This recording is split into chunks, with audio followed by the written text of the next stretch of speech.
yes, it is very much a possibility that one can transform his form if he wishes to. And even today, it is a phenomena that's been witnessed by many people, particularly Hanuman the devotees. The occult sciences have many aspects to it. One Veda is dedicated towards this.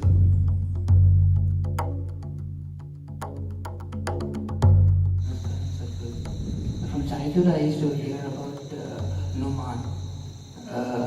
About what? Hanuman. Hanuman.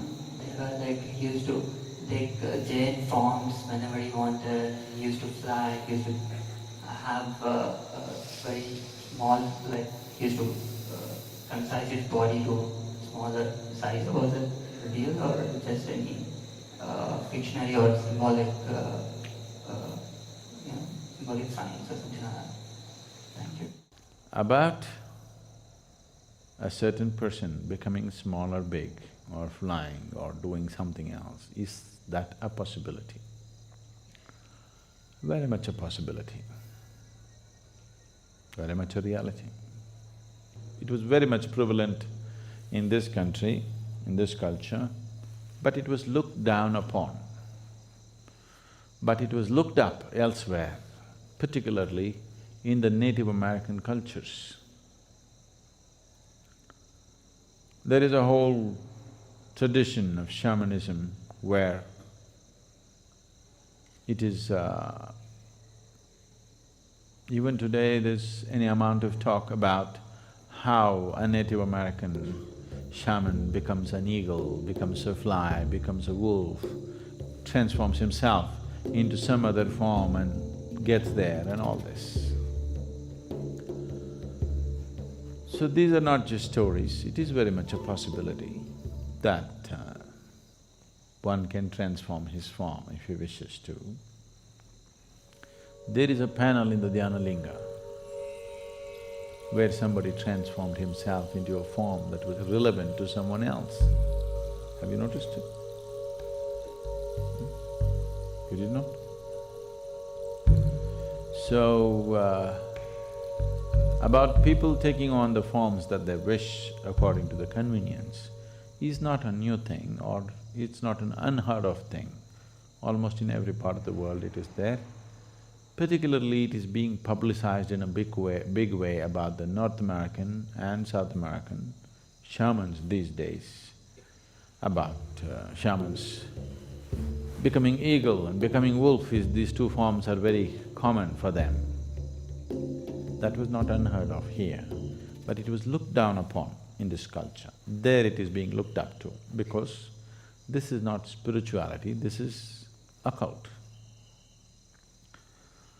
Here, our occult scientists, I call them scientists because they are that kind, they don't bother to convert themselves into a bird or an animal because the risk.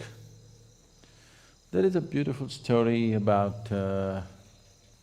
what's the name of the sage who swallows the…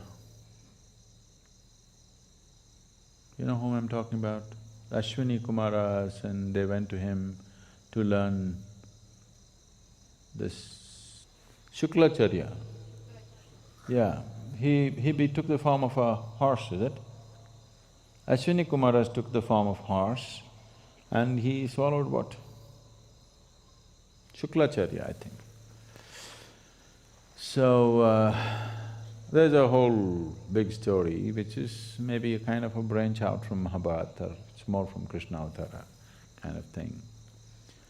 So there are any number of historical events like that but that was considered crude way of doing things because when you take on the form of something else, this body has to be preserved and it can always be misused. So, there have been incidents where somebody left his body here in some safety and let's say became an eagle and flew for some time. But when the eagle came back, the body is gone. Now what does the eagle do? A eagle comes and sits here and says, I am a yogi. pathetic state, isn't it? Because you cannot fly, you think being an eagle is a big thing. Being an eagle is not a big thing. Though he flies high, he's only looking down all the time. It's better to sit here and look up rather than go up and look down. Really. So, here, the occult scientists evolved other kinds of methods. That is, they themselves do not take on other forms. They pick other forms and make the forms work in a certain way. They will take a certain animal. Usually, one thing that is heavily used is a chicken. Oh, you think that's a waste, huh? So, they will release the chicken has to be young and vibrant chicken, uncooked. So, release the chicken's life and use that life form to do certain things for you. Rather than you taking on the chicken's body, you make that chicken do things controlled by remote-controlled chicken, all right? A remote-controlled chicken is better than you becoming a chicken, isn't it? Because you becoming a chicken, there is a risk. You left your body and you went out as a chicken and tried to do something and you've become somebody's tandoori.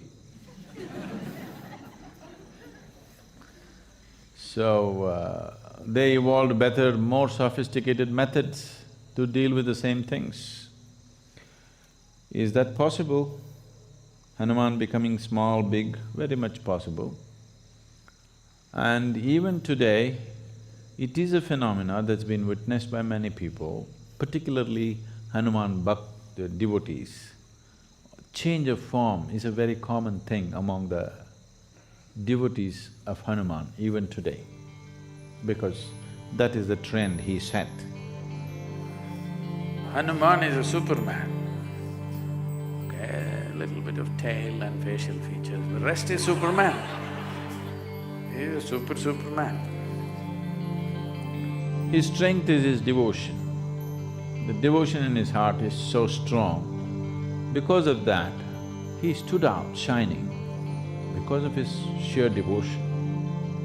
So, even if you happen to be a monkey, if you're a devotee, you can transcend your monkeyness and become something phenomenal. That's the story of Hanuman.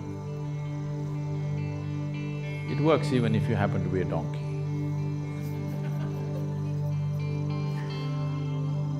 So, yes, the occult sciences have many aspects to it. One Veda is dedicated towards this, Atharvana Veda is all about this.